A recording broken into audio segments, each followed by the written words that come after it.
Good evening, students. I am Charanjot Singh. I'm here on behalf of OnePrep. I welcome you all to this interactive webinar with CA Aditya Jain sir and CA topper Saksham Agarwal. आज का topic है how to be a successful CA, the journey of a student, journey from being a student to a professional. आज sir आपको अपने एक topper student सक्षम अग्रवाल के साथ आज सारी स्ट्रैटेजीज बताएंगे जो वो फॉलो करते थे अपने टाइम पे. एंड जस्ट टू बिगिन, मैं आपको थोड़ा सा ब्रीफिंग देना चाहूँगा सर और सक्षम अग्रवाल के बारे में. I am just sharing my screen.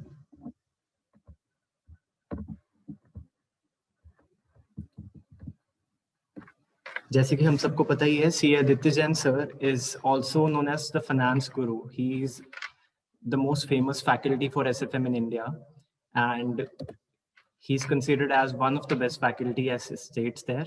He has MBA in finance. He's a qualified CA, SEBI registered research analyst. He's also awarded as NSE, Certified Market Professional, Market of Financial Analysis. He teaches CA, CMA Final, CMA Inter students all over India and has over 15 years of teaching experience. He's the visiting faculty of IC. Sir also has a lot of rank holders, Saksham being one of them, and there's Surbhi, there's Mohit, and his students are also managing multi-million-dollar companies. Just to brief you guys a little about Saksham Agarwal, he scored 96 marks in SFM in the CA final November 2018 attempt. Saksham will actually tell you guys about the preparation strategy for the exams. He'll also tell you how to be a successful chartered accountant. He'll share his journey with you guys so that you guys can also be motivated. Saksham currently is the MD and founder of Jobaj.com and ProCapitas. And he's also the chairman trustee of Ishan Group of Institutes. So without taking too much of your time, I hand over the speaking rights to Aditya Jain sir and Saksham Agarwal. Thank you. हाँ जी, yes sir. So कल result आने वाले हैं 1 तारीख को. तो मुझे हमेशा ध्यान रहता है जब भी रिजल्ट आता है तो बहुत सारे यहाँ पर फीडबैक आते हैं. बहुत सारे बच्चे कल सीए बन जाएंगे, बहुत सारे बच्चों का हो सकता है सीए क्लियर नहीं हो पाएगा. सो एक हमेशा एक चैलेंज रहता है जिंदगी में. लोगों को लगता है जो सीए बन जाएंगे उनको भी अब एक अलग टेंशन रहेगी, एक अलग उनको स्ट्रगल रहेगा, 2 दिन की खुशी रहेगी, फिर वो सोचेंगे कि अब हम क्या करेंगे, क्या नहीं करेंगे ज़िंदगी में. तो वो भी अगेन एक स्ट्रगल होगा. और जो सीए नहीं बन पाएंगे वो अगेन स्ट्रगल करेंगे सीए बनने के लिए आगे चलकर. सो बेसिकली स्ट्रगल एक ज़िंदगी का पार्ट हो गया है.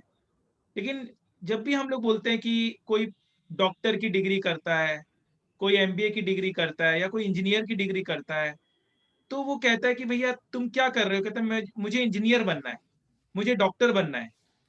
लेकिन सीए बनना ही अपने आप में एक सक्सेस है कि मुझे सीए बनना है. इनफैक्ट बहुत सारे लोग सोचते हैं हम सीए क्यों कर रहे हैं, सीए करने से क्या फायदा है. बहुत सारे लोग सीए क्विट करने का सोचते हैं कि हम सीए क्यों नहीं छोड़ दें. क्यों? डॉक्टर तो ऐसा नहीं सोचते. जो जब कोई डॉक्टर की डिग्री कर रहा होता है तब तो वो ऐसा नहीं सोचता है. इंजीनियर की डिग्री जो कोई कर रहा होता है वो तो ऐसा नहीं सोचता है. तो आप सीए करते वक्त ऐसा क्यों सोचते हैं कि हम सीए क्यों कर रहे हैं, हम सीए छोड़ देते हैं, हम सीए करके क्या करेंगे. सबसे पहले आप ये बात को समझिए, सीए बनना अपने आप में एक सक्सेस है. सबसे पहले आप इस बात को माइंड में बैठा लीजिए कि मैं सीए कर रहा हूं, सीए बन जाऊंगा, उसमें एक सक्सेस छिपा हुआ है. सक्सेस उसके बाद में नहीं है कि सीए करके मैं क्या करूंगा, वो एक अलग स्टेप है, वो भी सोचना है लेकिन वो बाद का स्टेप है.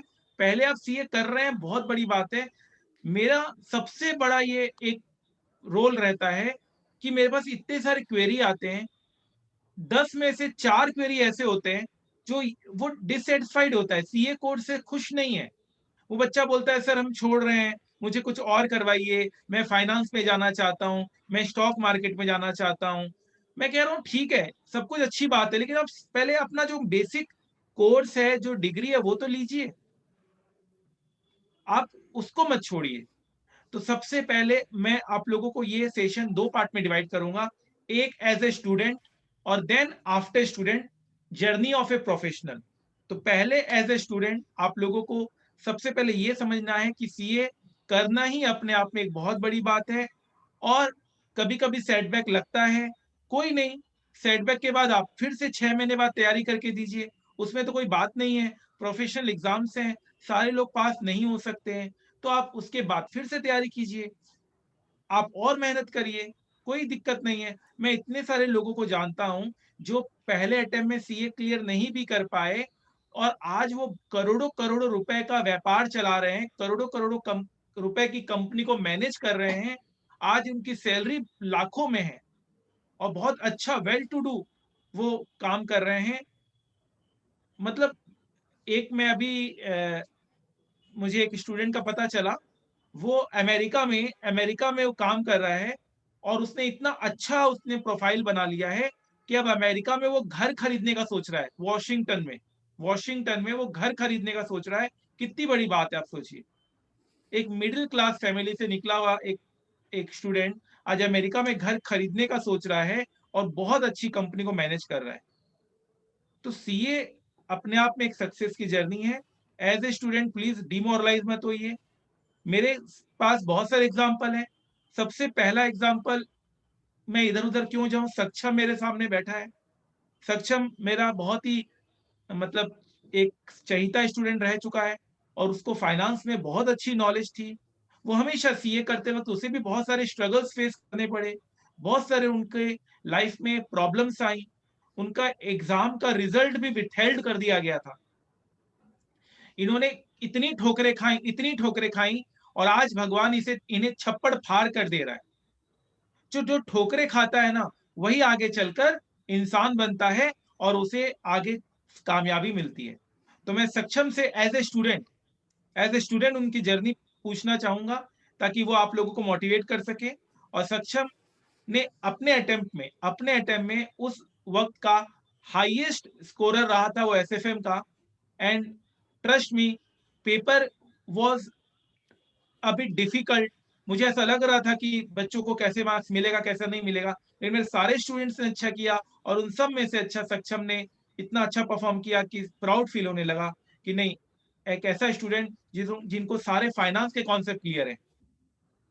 आज वो स्टार्टअप मैनेज कर रहा है, आज एक बहुत बड़े कॉलेज का वो ट्रस्टी बन गया है, अपने नॉलेज के बलबूते।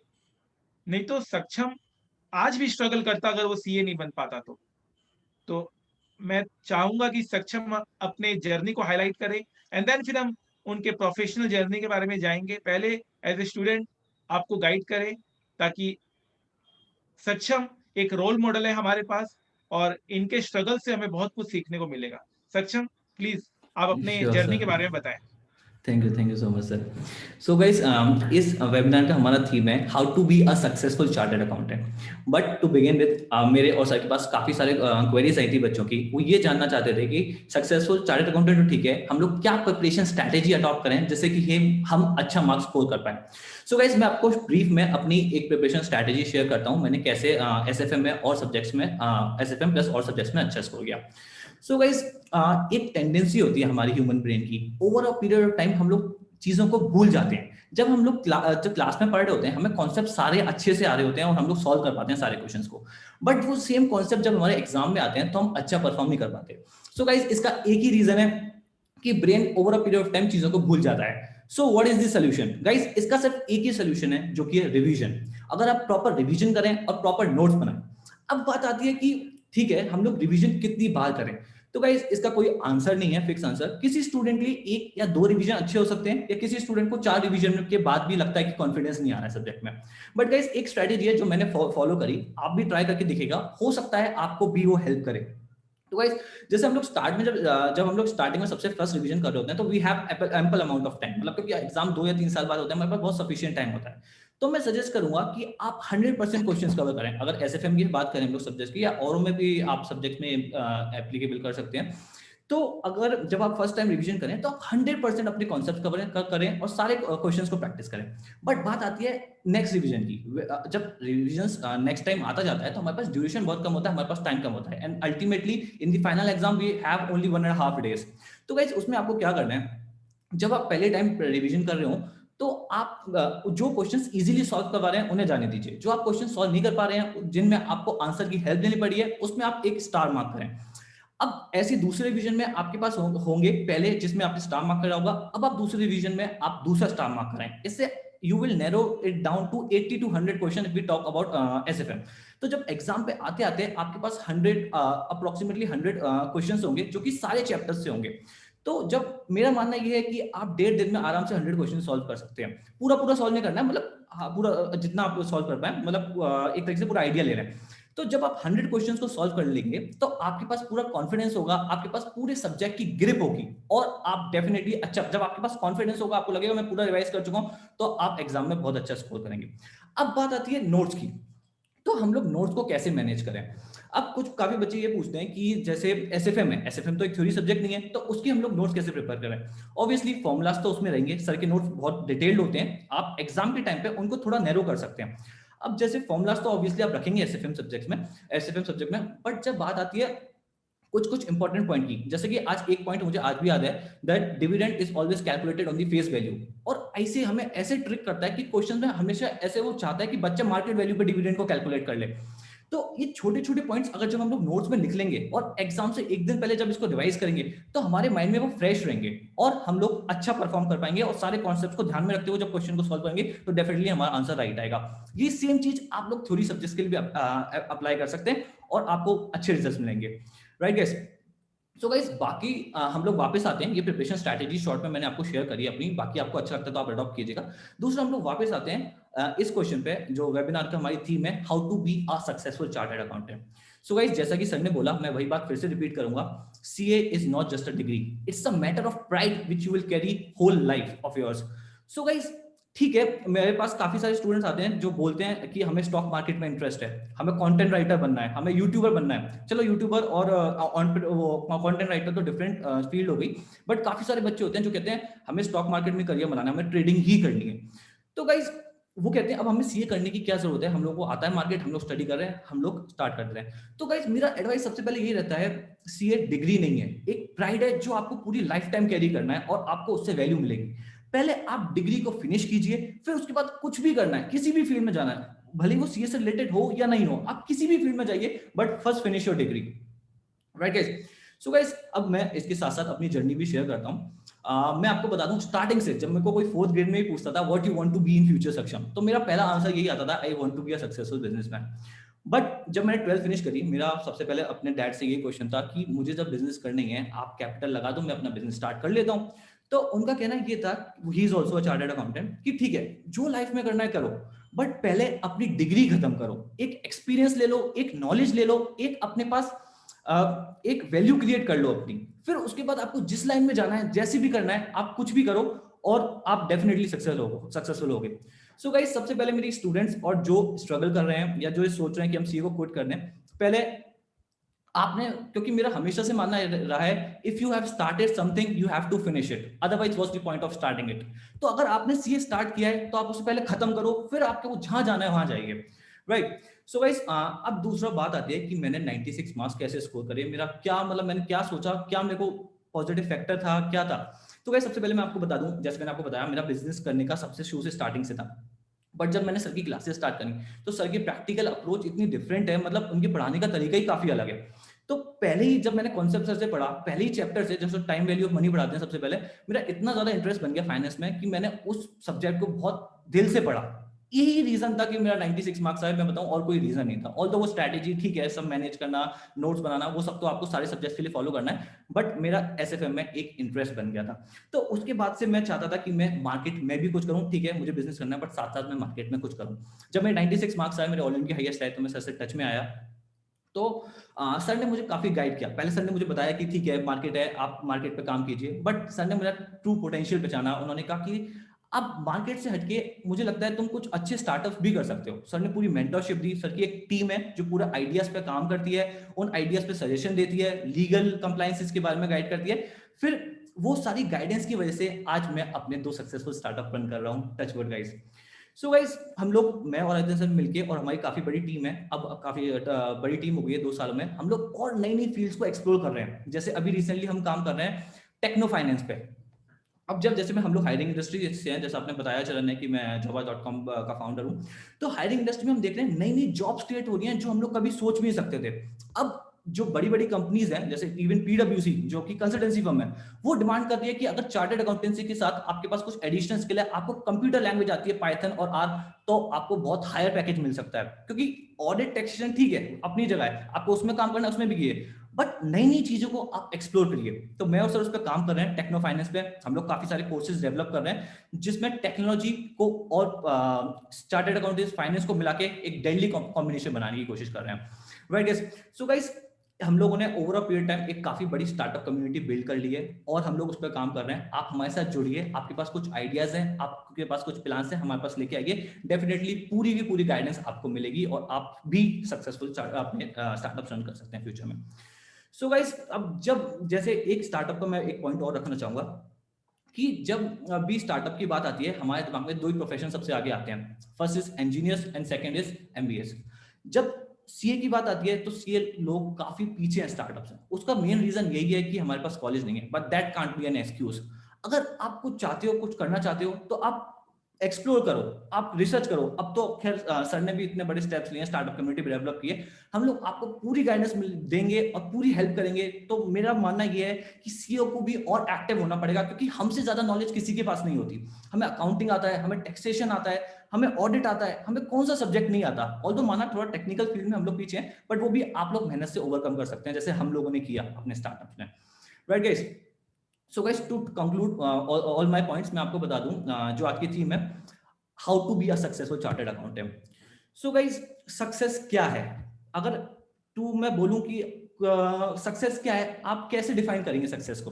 कोई इंसान 9 to 5 जॉब कर रहा है, वो सेटिस्फाइड नहीं है, मगर हो सकता है वो 9 to 5 ज्वाइन कर रहा है और वो सेटिस्फाइड है अपनी उससे, और कुछ करोड़ों की कंपनी मैनेज कर रहा है बट वो सेटिस्फाइड नहीं है। तो गाइस, सक्सेस वो होती है जो आपको खुद एक्सप्लोर करनी है, खुद अपने अंदर से लेने आती है, लेके आना है कि अगर मैं ये अचीव कर लेता हूं, अगर मैं इस फील्ड में काम कर रहा हूं जो मेरा पैशन है, उसमें अगर मैं काम कर रहा हूं, तो गाइस वो एक सक्सेस है, राइट। सो गाइस, अगर मैं एक एडवाइस दूं आपको, तो मैं कहूंगा आप स्टार्टिंग से अपने गोल्स प्लान करना शुरू कीजिए। आप डिसाइड कीजिए मुझे इस फील्ड में जाना है या मुझे ये करना है, और उस गोल पे आप स्टार्टिंग से अगर काम करेंगे और एंड तक आप जाएंगे, तो आप सक्सेस को अचीव कर पाएंगे। बट सक्सेस को मैं कोई डिफाइन नहीं कर सकता। दूसरा, एक मैं आपको एडवाइस और दूंगा, interact with people as much as you can. जितने ज्यादा आप लोगों से मिलेंगे, जितने ज्यादा लोगों से आप इंटरैक्ट करेंगे, अपना हॉराइजन को बढ़ाएंगे, आपको नए नए आइडियाज मिलेंगे, नई नई चीजें आप एक्सप्लोर कर पाएंगे। डेफिनेटली आप अपनी फील्ड में और बेटर परफॉर्म कर पाएंगे, right guys. So guys, to conclude I will say, be aware of your surroundings, be active, be aware of your surroundings and take steps towards it, then definitely that will be your success mantra. चलिए सक्षम, बहुत ही अच्छा आपने बोला, और सक्षम की बात को कंक्लूड करके यही बोला जा सकता है कि आप रिवीजन पे जोर दीजिए। जितना अच्छा आप रिवीजन करेंगे, उतना ही अच्छा आप एग्जाम में अच्छा स्कोर कर सकते हैं। प्लस आप साथ साथ अपने इंटरेस्ट को मत खोइए। आप अगर इंटरेस्टेड हैं कोई चीज में, आपकी अगर वो इंटरेस्ट डेवलप हो रही है, तो आप सक्सेसफुल हो। और आप इंटरेस्ट हो ही नहीं, आपके में इंटरेस्ट ही नहीं है, तो वो काम करने से कोई फायदा नहीं है। लेकिन इसका ये मतलब नहीं है कि अभी आप इन बिटवीन ये सोचो कि सर हमें सीए करने में इंटरेस्ट नहीं है तो हम सीए छोड़ देते हैं। बिल्कुल नहीं, मत छोड़िए। इंडिया में आपको पता है 130 करोड़ की पॉपुलेशन में, 130 करोड़ की पॉपुलेशन में कितने लोग सीए हैं? बहुत कम लोग सीए हैं। मात्र अगर मैं फिगर से बताऊं तो 10 लाख लोग भी सीए प्रैक्टिस में नहीं है। मतलब कितना स्कोप है आप सोचिए, ट्रिमेंडस स्कोप है। इतना मिलियन ट्रिलियन इकोनॉमी बन रही है, इतना ज्यादा पैसा आ रहा है इंडिया में, एफडीआई आ रहा है, एफआईआई आ रहा है, इकोनॉमी कितनी बढ़ रही है, और उसके बावजूद अगर सीए को स्कोप नहीं मिलेगा तो फिर किसे मिलेगा? ठीक है, तो पहला आपको सीए का काम करना ही है।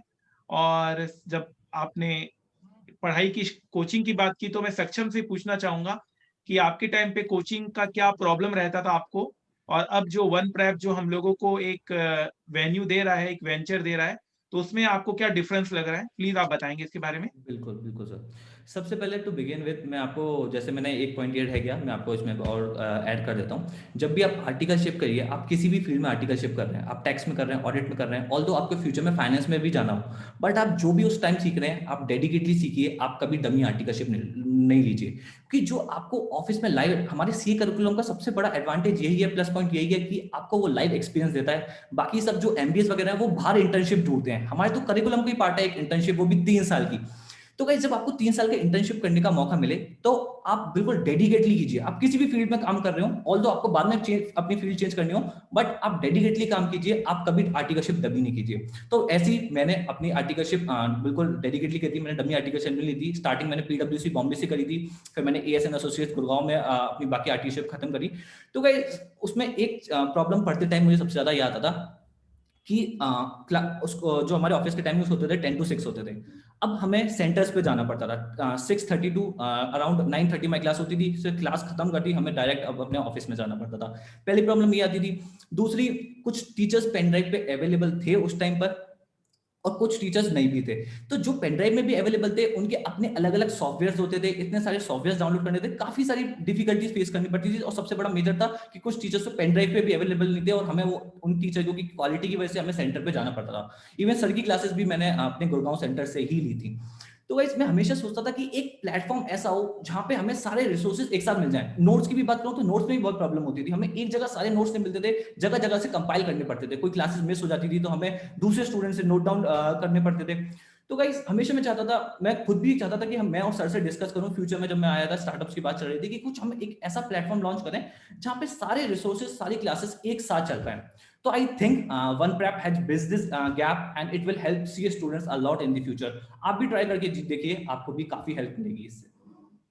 आपने इसका फीचर देखा है जो आपकी क्लासेस की क्वालिटी एंड ऑल है? हाँ सर, मैंने देखा है, मैंने ऐप भी डाउनलोड कर रखा है। तो काफी मतलब बहुत ज़्यादा अच्छा है, यूजर फ्रेंडली है। आप सारे रिसोर्सेज सब कुछ वहीं से एक्सेस कर सकते हो, वहीं से परचेज कर सकते हो। आप अपने सारे टीचर्स, एक पूरी ड्रीम टीम बना रखी है और ड्रीम टीम में सारे इंडिया की टॉप फैकल्टी है। अगर आपको यहाँ से आपने ले लिया तो आपको कहीं और जाने की जरूरत ही नहीं है, आपको सारे टीचर्स इंडिया के टॉप कहीं पे मिल रहे हैं। जैसे मैंने बताया था कुछ टीचर्स तो थे ही नहीं सैटेलाइट में उस टाइम, और सैटेलाइट और कुछ टीचर्स पेन ड्राइव में थे, तो बहुत डिफिकल्टी थी। अब यहाँ पे आप ड्रीम से एक बार पूरा ट्रेनिंग ले लें तो डेफिनेटली आपको एकेडमिक्स को लेके कोई प्रॉब्लम नहीं आने वाली है। तो वो जो आपने स्ट्रगल किया था, सुबह उठ के जाते थे क्लास करने, जाना आने का, और आपने कहा कि आप बॉम्बे में आपने आर्टिकलशिप किया है पीडब्ल्यूसी में, पीडब्ल्यूसी में, तो आप पहले एक सोचिए साल। कितना कन्वीनियंट हो गया है। मतलब हम लोग, मतलब कितना कंफर्टेबल हो गया। नहीं तो मैं भी पहले का अगर जब समय याद करता हूँ तो पहले के समय में बच्चे ज्यादा पॉजिटिव रहते थे लेकिन स्ट्रगल बहुत ज्यादा था। बहुत ज्यादा। आज स्ट्रगल कम है लेकिन पॉजिटिव नहीं है बच्चे। आज बहुत सारे डिस्ट्रैक्शंस आ गए हैं। सो OnePrep ने वो गैप तो डेफिनेटली ब्रिज किया है, और बहुत ही, ये मैं भी कॉन्ग्रेचुलेशन कहना चाहता हूँ इनकी टीम को, क्योंकि मुझे भी नहीं पता था कि इतना ज्यादा ये एक्सेप्टेबिलिटी रहेगा। और अब तो हर बच्चा OnePrep को जानता है और हर बच्चा क्लासेस कर ही रहा है। ऑलमोस्ट 90% बच्चा अब क्लासेस OnePrep से ही कर रहा है। सो बहुत अच्छी बात है। So coming back to our topic, so ये तो हो गया सीए बनने तक का बात कि हाँ सीए हमें बनना है, अपने आप में ये सक्सेसफुल जर्नी है। अब मान लीजिए सीए बनने के बाद जैसे सीए क्लियर होता है उसके बाद हमारा क्या अप्रोच रहना चाहिए, ये एक बहुत बड़ी बात होती है। सीए बनने के बाद हमारा क्या अप्रोच रहना चाहिए? तो सक्षम, अगर आप इसमें कुछ गाइड कर सके। बिल्कुल सर, जैसे कि मैंने अभी पीछे कवर किया था, मेरा पॉइंट यही है कि किसी के लिए 9 to 5 वो जॉब कर रहा है और अपनी फील्ड में काम कर रहा है जिसमें वो स्टार्टिंग से काम करना चाहता था, that will be a success for him. कोई अपना खुद का स्टार्टअप करना चाहता था, वो उसमें काम कर रहा है, that will be success for him.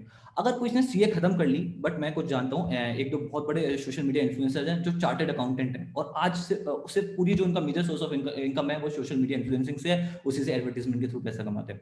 So guys, success का कोई श्योर जवाब नहीं है कि ये इंसान के लिए सक्सेस है। आप अपने गोल सेट करो, आपको लाइफ में क्या करना है उसके लिए काम करो, और जिसमें आपको इंटरेस्ट है। जैसे मैंने आपको बोला, ऑल्दो मेरे को बिजनेसमैन बनना था, बट मेरा मार्केट्स में बहुत इंटरेस्ट है, और जो बना सर की क्लासेस के बाद, तो आज तक मैं उस पैशन को कंटिन्यू कर रहा हूँ और मार्केट्स में एक्टिवली काम कर रहा हूँ। एक पूरी टीम डेवलप कर रखी है हमने अपनी जगह जगह लोकेशन पे, जो कि मार्केट में सुबह शाम काम करती है और अपने कोर्सेज प्रोवाइड करती है। तो गाइस, आपको अगर टैक्सेशन में अच्छा लगता है, ऑडिट में अच्छा लगता है, आप पहले डिसाइड कीजिए मुझे किस में जाना है और उस पर एक्टिवली काम कीजिए, तो डेफिनेटली आपको सक्सेस मिलेगी। पैसे को मॉनेटरी टर्म्स में सक्सेस को कंपेयर मत कीजिए, आपको जिसमें काम करना है वो कीजिए, भले आप थोड़ा कम भी अर्न करें बट आप हैप्पी हैं तो वो मेरे हिसाब से आपके लिए सक्सेस है। तो सीए बनने के बाद मेरे को जैसा लग रहा है, जो मेरा भी व्यूज है, सीए बनने के बाद आपको पहले अपने सारे इंटरेस्ट एरियाज को अपने लिखने चाहिए कि मेरे इतने इंटरेस्ट एरिया हैं। डेफिनेटली आप एक मत लिखिएगा क्योंकि उसमें आपकी चॉइस की लिमिट रहेगी।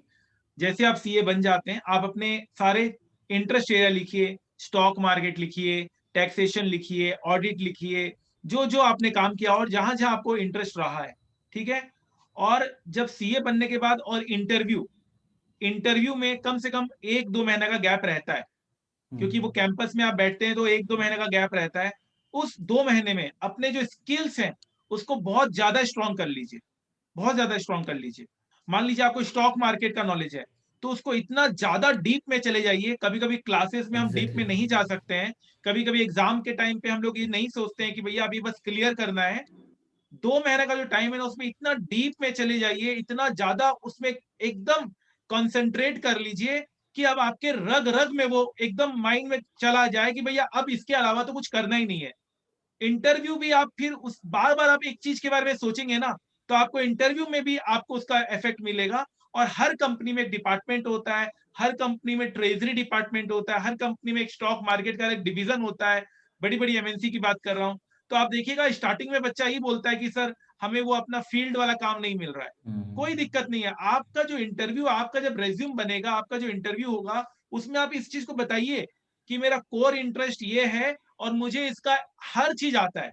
अगर टैक्सेशन और टैक्सेशन का आपको हर चीज आना चाहिए और फिर वो सामने वाला खुद आपसे जब इंटरव्यू पूछेगा और आपको जब आंसर आपका सुनेगा तो आपको फिर वही फील्ड में देगा जब आप फील्ड में जाना चाहते हैं। होता क्या है, हम सीए बनने के बाद फिर नेगेटिव सुनने लगते हैं, यार कुछ नहीं होगा, यार हमें तो अपना काम इंटरेस्ट वाला काम ही नहीं मिल रहा है, यार हमें तो कहीं जॉब ही नहीं। अरे पहले आप तैयार तो बनिए।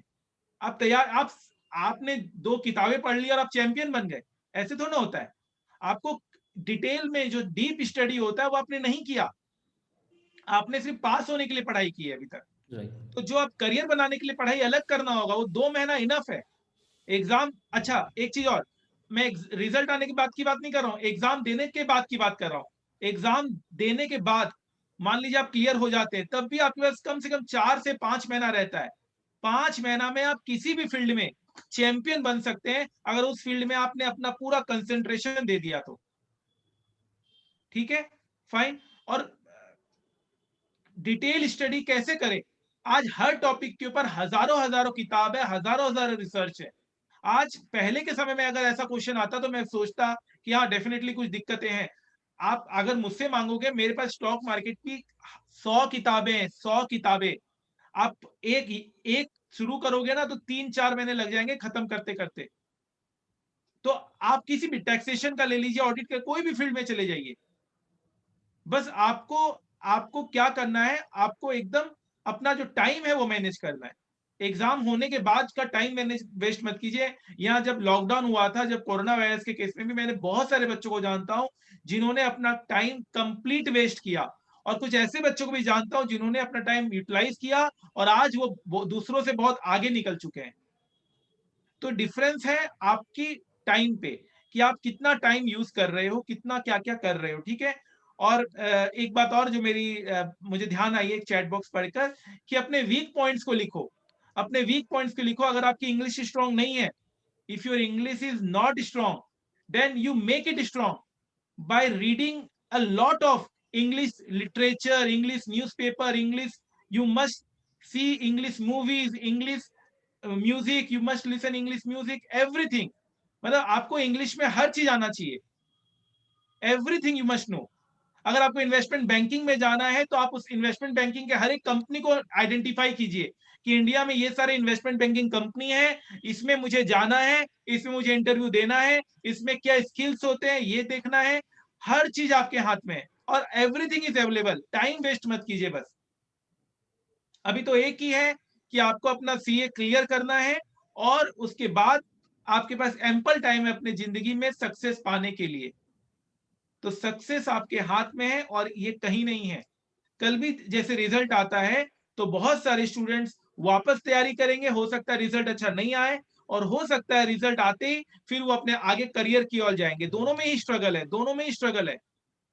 स्ट्रगल ऐसा नहीं है कि सीए करने के बाद स्ट्रगल बंद हो जाएगा, स्ट्रगल तो करना ही पड़ेगा। ठीक है, तो ये आप ध्यान रखिएगा हमेशा।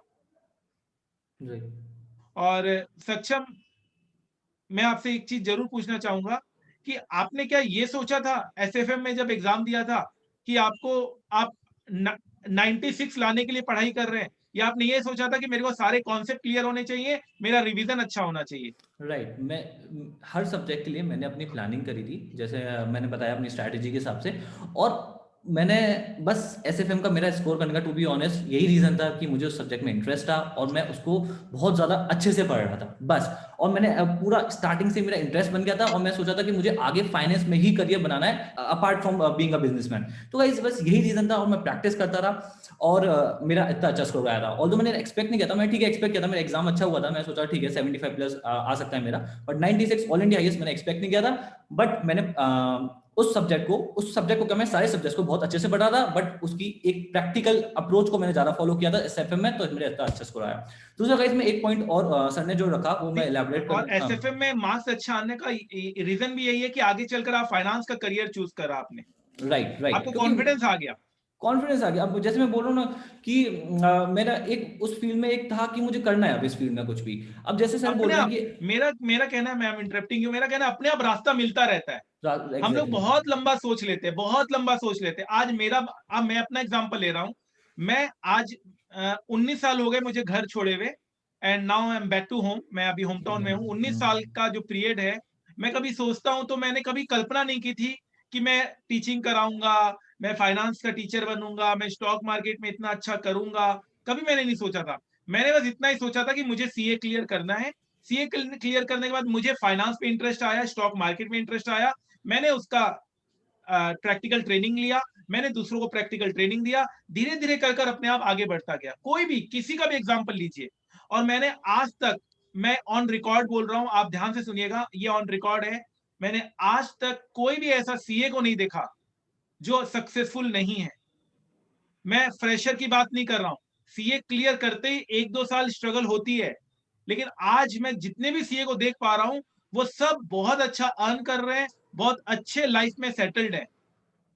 मेरे मम्मी के मामा जी की बात मैं करता हूँ, वो भी एक सीए हैं, जयपुर में है उनका प्रैक्टिस, बहुत अच्छा अर्न कर रहे हैं वो।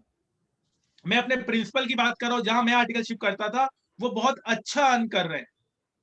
मतलब जितने भी लोग हैं, मेरे जितने भी फ्रेंड सर्कल हैं, वो आज बहुत अच्छा अर्न कर रहे हैं।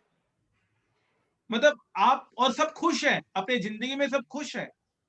कोई कंपनी में जॉब कर रहा है, कोई अपना बिजनेस कर रहा है, कोई खुद का प्रैक्टिस कर रहा है, वैरायटी ऑफ थिंग्स कर रहे हैं सब। तो फ्रेंड्स, घबराइए मत, बी कॉन्फिडेंट। वो मैं हमेशा कहता हूं कि वक्त का तकाजा है, लहरों से जूझना सीखो, कब तक चलोगे किनारे किनारे, सागर को चीरना सीखो। आप अभी मेहनत कीजिए, अभी मेहनत से मत पीछे हटिए। अपने आप जिंदगी का ऐसा बनाया हुआ है भगवान ने कि 40 साल के बाद आते आते अपने आप आपका माइंडसेट चेंज हो जाएगा। अभी आपका जो ईयर है 20 to 40, मेरा मानना है 20 से 40 साल के बीच जो जिंदगी होती है वही असली जिंदगी होती है। उसी में आपको सब कुछ करना है। 1 से 20 साल तक जो हो गया हो गया, आप किसी पे डिपेंडेंट थे। 40 के बाद आप उतना ज्यादा आगे नहीं बढ़ना चाहोगे जिंदगी में, आप में ठहराव आएगा। 20 से 40 की जो उम्र है, ये जो एज है, यही आपका मेक और ब्रेक एज है। और अब अभी अगर आप ब्रेक हो गए तो फिर जिंदगी में कभी उठ नहीं पाएंगे। आज पसीना नहीं बहाया तो कल आंसू बहाने पड़ेंगे। अगर जवानी आपने सोकर बिताई तो बुढ़ापा आपको रोकर बिताना पड़ेगा। बस यही कहना बात है, इसी को कहना है कि ये जो समय है ये हाथ से जाने मत दीजिए। सक्षम आज खुश है, सीए है, सक्सेसफुल है, आज अपने आप बहुत ज्यादा बिजी है, अपने अलग अलग काम में व्यस्त है। तो आप देख सकते हैं, ऐसे आप कोई भी एग्जांपल ले लीजिए, हर एक स्टूडेंट जो मेरे से पढ़ा हुआ है, आज उनके स्टूडेंट, जो मेरे से पढ़ा हुआ स्टूडेंट था, आज उनके स्टूडेंट वो प्रैक्टिस कर रहे हैं। उनके जो आर्टिकलशिप में जो उनके स्टूडेंट्स हैं, वो अब मेरे स्टूडेंट्स हैं। मतलब समझ सकते हैं कितना एक समय पार हो गया, कितना एक दौर पार हो गया। खुश रहना बहुत जरूरी है और मेहनत करना बहुत जरूरी है। सीए को बीच में छोड़ने का बिल्कुल भी मत सोचिए। और सक्षम, आपका जब रिजल्ट आया था तो आपका क्या फीलिंग था, जरा बताइएगा, शेयर कीजिएगा। सर सबसे पहले तो इंसान कभी मार्क्स नहीं देखता, सबसे पहले हम नीचे जाके वही देखते हैं कि पास और फेल। एग्जैक्टली, एग्जैक्टली, हाँ, तो सही बोल रहे हैं। वही वही तो जैसे ही मैंने पास देखा मैं खुश, और मैंने घर भर पे सब जगह फोन लगा दिया, अपने होम टाउन फिर फोन लगा मार्क्स दिया। देखा आपने? हाँ, सिर्फ पास देखा, फिर पास देखा, मैंने कॉल लगा दिया। हाँ। फिर बाद में मुझे मेरे दोस्तों ने बताया कि मार्कशीट तो देख लेते हैं, 96 मार्क्स हैं एसएफएम में, और शायद ये ऑल इंडिया हाईएस्ट हो सकते हैं। तो फिर मैंने आपको कांटेक्ट किया, और फिर उन्होंने बताया कि हाँ ये ऑल इंडिया हाईएस्ट है।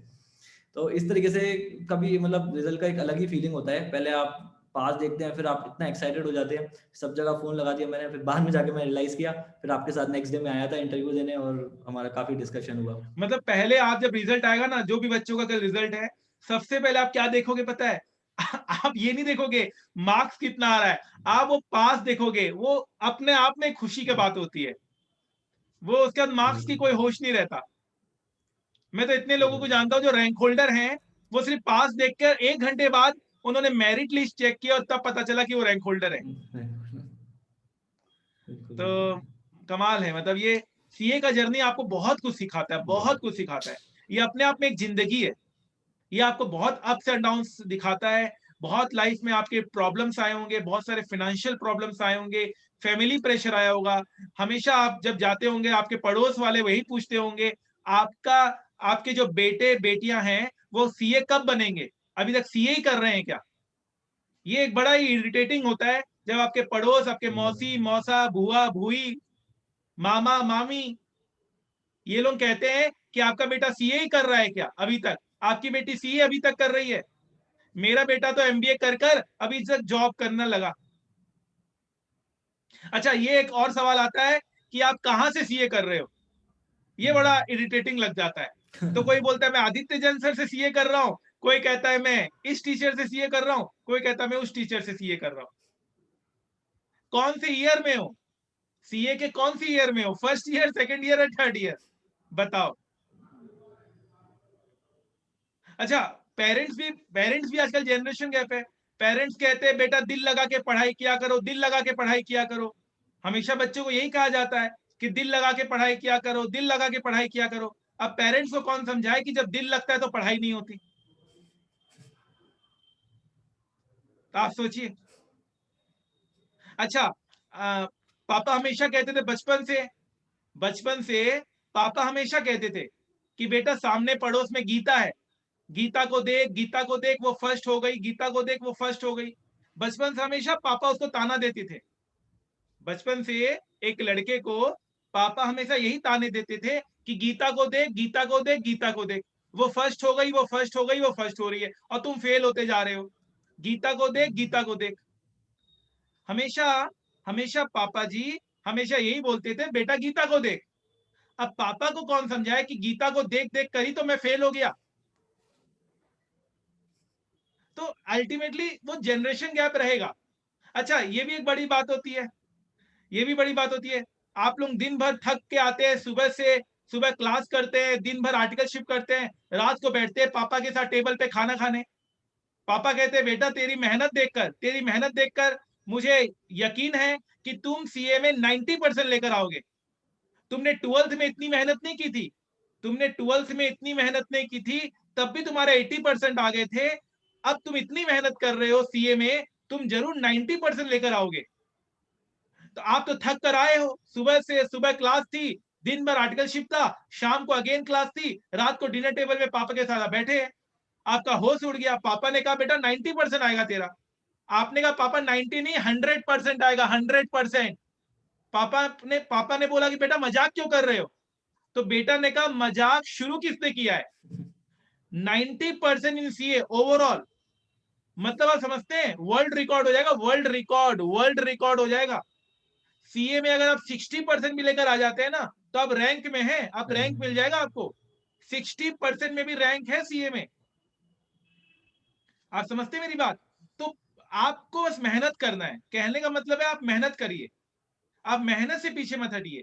जनरेशन गैप रहेगा, पेरेंट्स लोगों को अपनी जगह रहने दीजिए, आप अपनी जगह सही हैं। आपको बस मेहनत करना है, उनको प्रूफ करके देना है। और याद रखिएगा, जिस दिन आपका सीए क्लियर होगा, सबसे ज्यादा खुशी आपके पेरेंट्स को ही होगी। तो पेरेंट्स लोगों को कभी नाराज नहीं होना है, पेरेंट्स लोगों से उनकी बात को सर आंखों पर रखो, आप अपना लक्ष्य बना लो और उस लक्ष्य पर चलो। तो सक्षम, मैंने सही कहा कि नहीं? नहीं, बिल्कुल बिल्कुल सर, वही यही एडवाइस रहेगी कि अगर आपको अपनी फील्ड भी चेंज करनी है, आपको किसी भी लाइन में जाना है, पहले आप अपनी सीए खत्म कीजिए, फिर आपको जिस फील्ड में जाना है, ऑब्वियसली ये मुझे भी मालूम है चैलेंजेस लगते हैं, आप एकदम फील्ड चेंज नहीं कर सकते, आपको मेहनत करनी पड़ेगी। अगर आपने ऑडिट टैक्सेशन में अपनी आर्टिकलशिप की है तो आपको फाइनेंस में जॉब मिलना बहुत मुश्किल हो जाएगा, I do understand that. But अगर आप उसको डेडिकेटली, जैसे सर ने बताया, कॉन्सेंट्रेशन के साथ उसमें काफी महीनों तक लगे रहोगे, तो आपको एक ना एक दिन जाके उस फील्ड में काम मिल जाएगा। बट पहले आप सीए खत्म कीजिए और डेडिकेटली आप उस फील्ड में काम कीजिए, आपको मिलेगा। भले सीए से हटके भी हो, आपको यूट्यूबर बनना है, आपको कंटेंट राइटर बनना है, आपको आप खत्म कीजिए, फिर उसके साथ उस पर काम कीजिए, आपको डेफिनेटली सक्सेस मिलेगी लाइफ में। मिलना ही है। आप एक आप रॉक को देख, चट्टान देखो, चट्टान कितना स्ट्रांग होता है। एक चट्टान कितना स्ट्रांग होता है। पानी तो बहुत सॉफ्ट होता है, फिर भी पानी बार बार चट्टान में मार मार कर एक दिन ऐसा आता है जब चट्टान में भी दरार आ जाती है। तो आप चिंता मत करो, आपको भी सक्सेस मिलेगा। बार बार बार बार बार बार आप एक चीज पढ़ोगे, एक चीज सुनोगे, तो डेफिनेटली आपको सक्सेस मिलेगा, जो भी फील्ड में आप जाना चाहते हो। मैं ये दिल से कह रहा हूं कि आप जो चीज करना चाहते हो आपको वो मिलेगा, बस उसके लिए आपको पूरा शिद्दत से काम करना पड़ेगा अभी। लेकिन आपको एक गोल रखना है, सीए क्लियर करने का। तो फ्रेंड्स, आइए थोड़ा सा हम क्वेश्चन आंसर्स ले लेते हैं बच्चों का। आई थिंक जो कोऑर्डिनेटर है वो हमें क्वेश्चन आंसर पे इनवाइट करेंगे।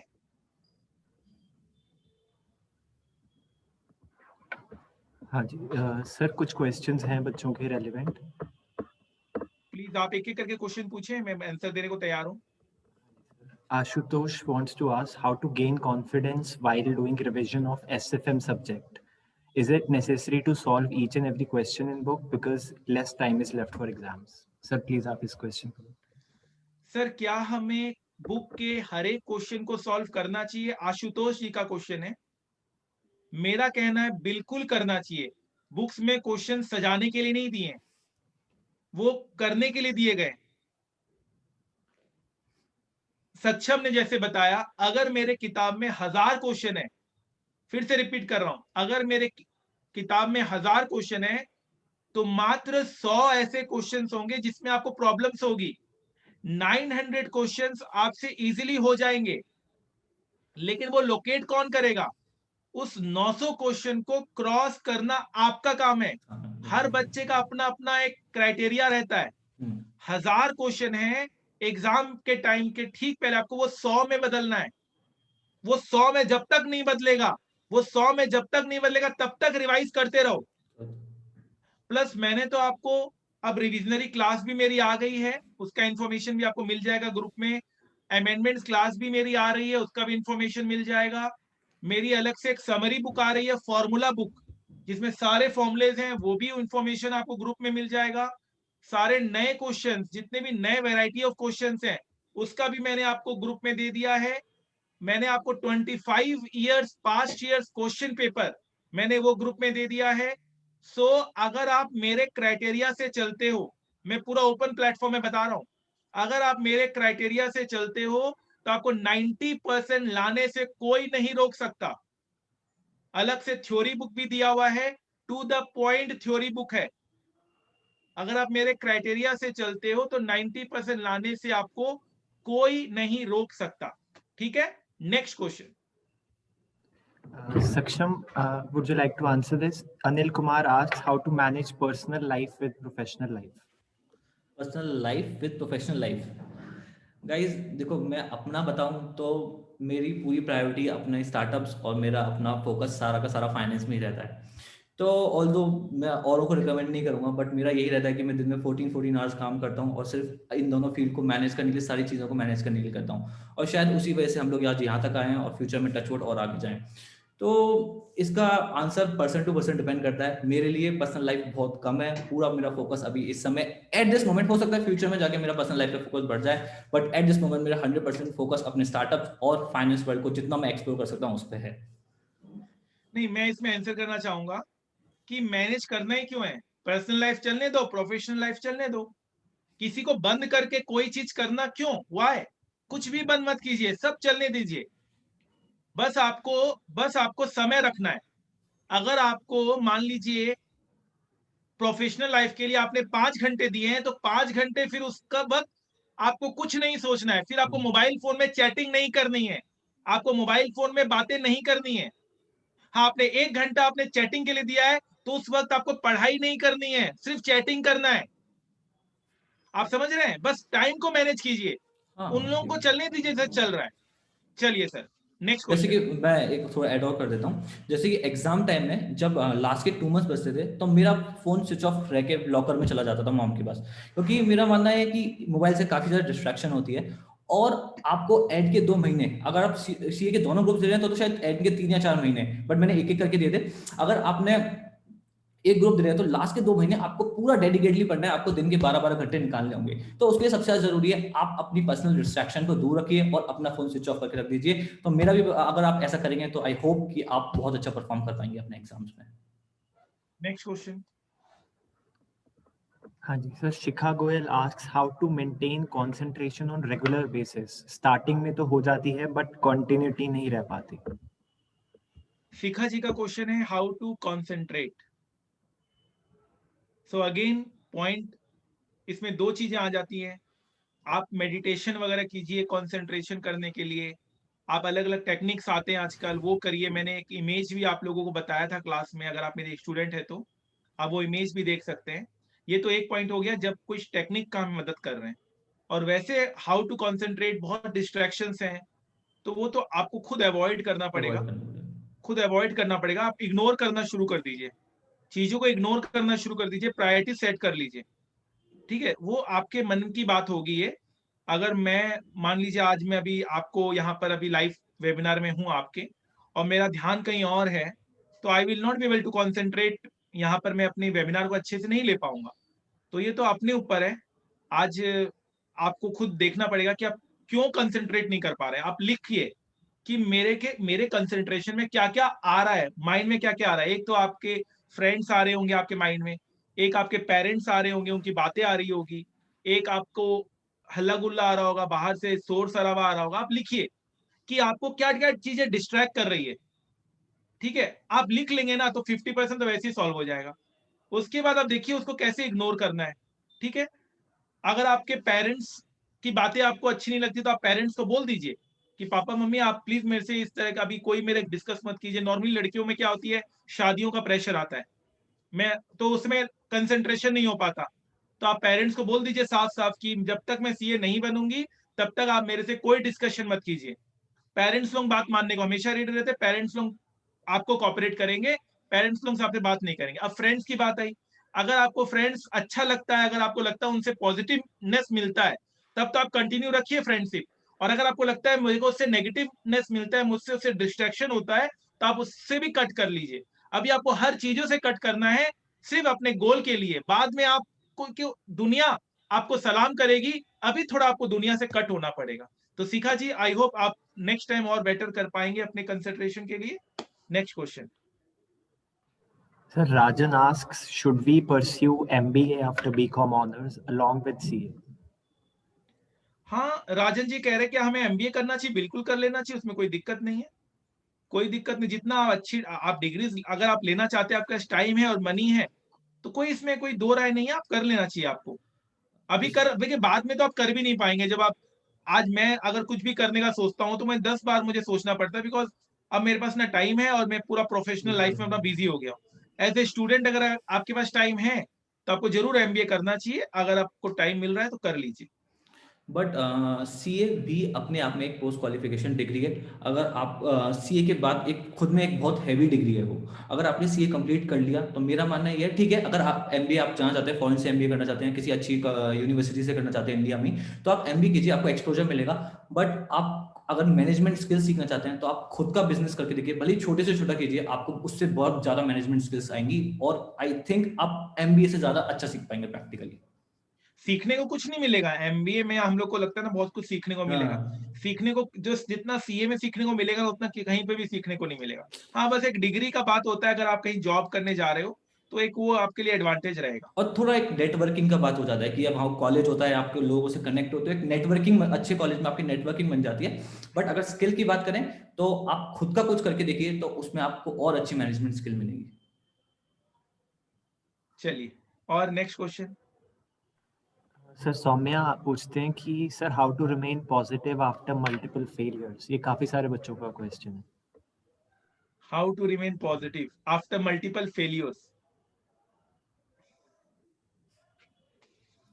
देखिए, failure is also a part of success. हर फेलियर में भी बहुत कुछ सीखने को मिलता है। अब आप फेलियर बार बार फेल हो रहे हैं, तो अगर आप देखिए एक चीज इसमें इसमें ये भी है कि अगर आप मतलब देखिए ना, जो गलती करे उसे इंसान कहते हैं। वो इंसान ही कौन जो गलती ना करे, सब गलती करते हैं। जो गलती करे उसे इंसान कहते हैं, जो गलतियों पे गलती करे उसे पाकिस्तान कहते हैं। मतलब कुछ भी लगा लीजिए, कुछ भी लगा लीजिए।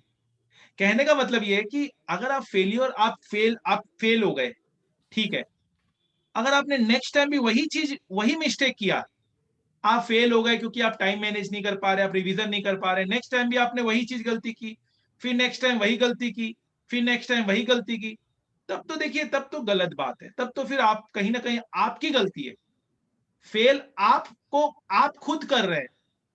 फेल आपने अपने आप को खुद किया, किसी ने आपको फेल नहीं किया। अगर आपको लगता है कि मैंने अपना 100% दिया है, अगर आपको लगता है नहीं मैंने 100% दिया तब मैं फेल हो गई, तब घबराने की कोई बात नहीं है। आपको एक ना एक दिन सक्सेस जरूर मिलेगा। तो यहाँ दो चीजें आती हैं। फेल अगर आप हो रहे हो अपनी गलती के कारण, देन वो फेलियर है। उससे सबक लीजिए। आपको निराश होना चाहिए, आपको हताश होना चाहिए, आपको गुस्सा आना चाहिए अपने आप पे, अगर आप अपनी गलती के कारण बार बार फेल हो रहे हैं तो। और अगर आपको लगता है कि आपने अपना बेस्ट दिया है, सामने वालों ने पेपर चेक नहीं किया सही से या सामने वाले की गलती है, तब आपको ज्यादा घबराने की जरूरत नहीं है। आप अपना बेस्ट देते रहिए, आप अपना अच्छा करते चलिए। एक ना एक दिन आपको ऐसी सफलता मिलेगी, छप्पड़ फाड़ कर सफलता मिलेगी। आप अपना बेस्ट कीजिए। धोनी अपना पहला मैच में 0 में आउट हुआ था, तो उसको अपनी गलती के कारण वो आउट हुआ। दूसरे मैच में रन आउट हुआ, अपनी गलती के कारण रन आउट हुआ। तो उसने अपनी गलतियों से सीखते सीखते सीखते सीखते इतना महान बन गया वो। तो गलती अगर आपको लगता है कि मेरे एंड से हो रही है तो उसको सुधारिए, और आप जिस दिन उससे सुधार लेंगे ना, उस दिन आप देखिएगा आपके अंदर अपने आप एक पॉजिटिवनेस आ जाएगा। आपको फेलियर भी अच्छा लगने लगेगा क्योंकि आप उससे सीखोगे, और एक दिन आपको सक्सेस जरूर मिलेगा। फेलियर किसी को अच्छा नहीं लगता, किसी को अच्छा नहीं लगता फेलियर, लेकिन उससे सीखने को मिलता है। बस वही पॉजिटिव समझिए कि भाई मेरे को सीखने को मिल रहा है। बाकी तो आपके अपनी जो बात है वही काम आएगी। क्योंकि जितनी भी आप किताबें पढ़ ले, जितनी भी आप मोटिवेशन लेक्चर पढ़ ले, जब तक आप नहीं सुधरोगे, आप दुनिया को नहीं सुधार सकते। आपको खुद पहले अच्छा बनना पड़ेगा। अगर आपने सोचा कि मैं मॉर्निंग में उठना चाहता हूँ, I want to get up early in the morning, and you are not getting up early in the morning, तो भगवान थोड़ा आएगा आपको उठाने। आपको भगवान आएगा क्या उठाने? आपने सोचा मैं सुबह जल्दी उठना चाहता हूँ, एक दिन उठे, दूसरे दिन फिर नहीं उठे। अरे, एक हैबिट है, 20 साल से आप सुबह लेट उठते हो, आप एक दिन में सुबह जल्दी उठ जाओगे? आपकी सोच ही गलत है। आपको टाइम लगेगा। हर दिन थोड़ा थोड़ा मेहनत कीजिए, आप जल्दी उठने की कोशिश कीजिए। आपको देखने का 20-25 दिन के बाद आपकी हैबिट बन जाएगी। जैसे आपकी हैबिट है लेट तक सोने की, जैसे आपकी हैबिट है लेट तक उठने की, वैसे आपकी हैबिट बन जाएगी जल्दी उठने की। हैबिट डेवलप कीजिए। Fine sir, next question. Aditi पूछते हैं how to be well prepared for campus placement. How to be well prepared for campus placement. Saksham ji, आप आंसर करना चाहेंगे? बिल्कुल, बिल्कुल।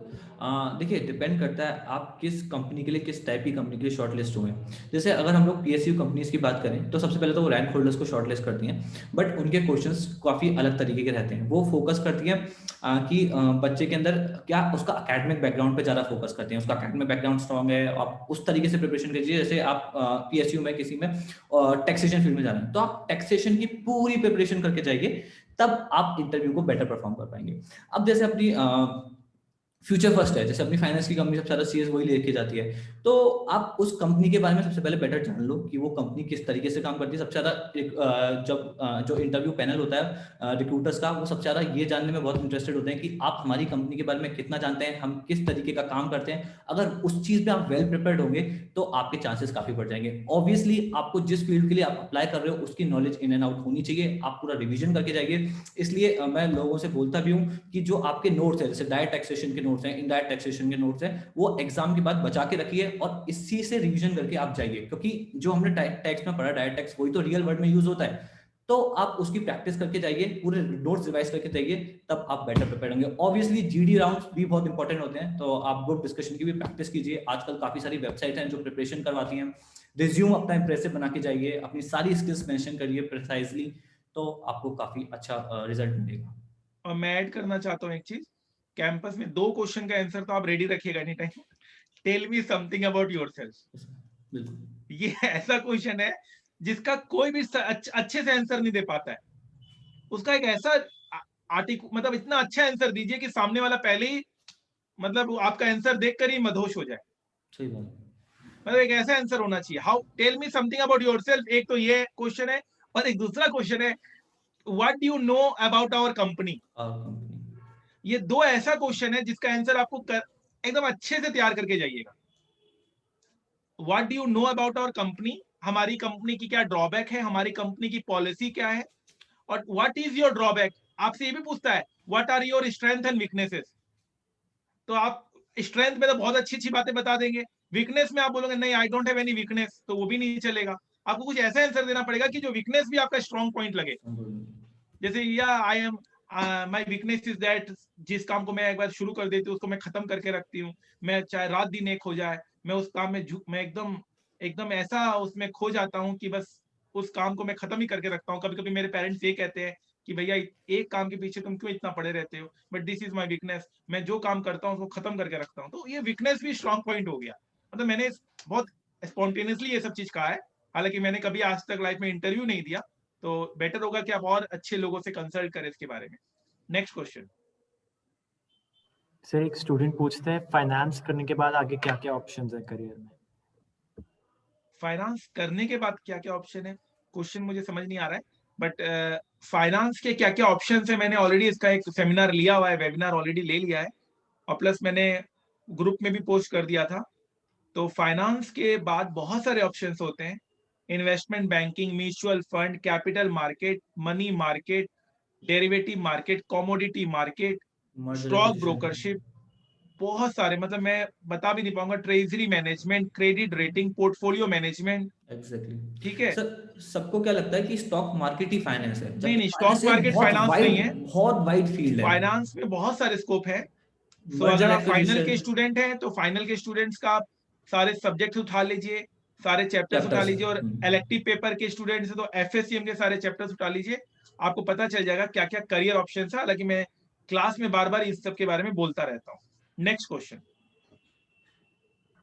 सौम्या आज की कोरोना के टाइम पे बहुत कम लोगों से इंटरेक्शन हो पाता है और इमोशनल स्ट्रेंथ बहुत खराब हो जाती है विच अफेक्ट्स हर स्टडीज, तो इसको कैसे डील करें। नहीं, बहुत लोग तो कोरोना से खुश भी थे कि हमें बहुत स्टडी करने का मौका मिला, आर्टिकलशिप से छुटकारा भी मिला। तो ये तो माइंडसेट है, ये माइंडसेट माइंडसेट है, है। ये माइंडसेट है कि भैया आप उसको पॉजिटिव ले रहे हो या नेगेटिव ले रहे हो।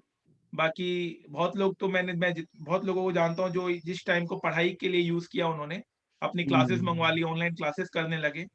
सो इट डिपेंड्स, आप पॉजिटिव रहिए, और कोई चारा नहीं है।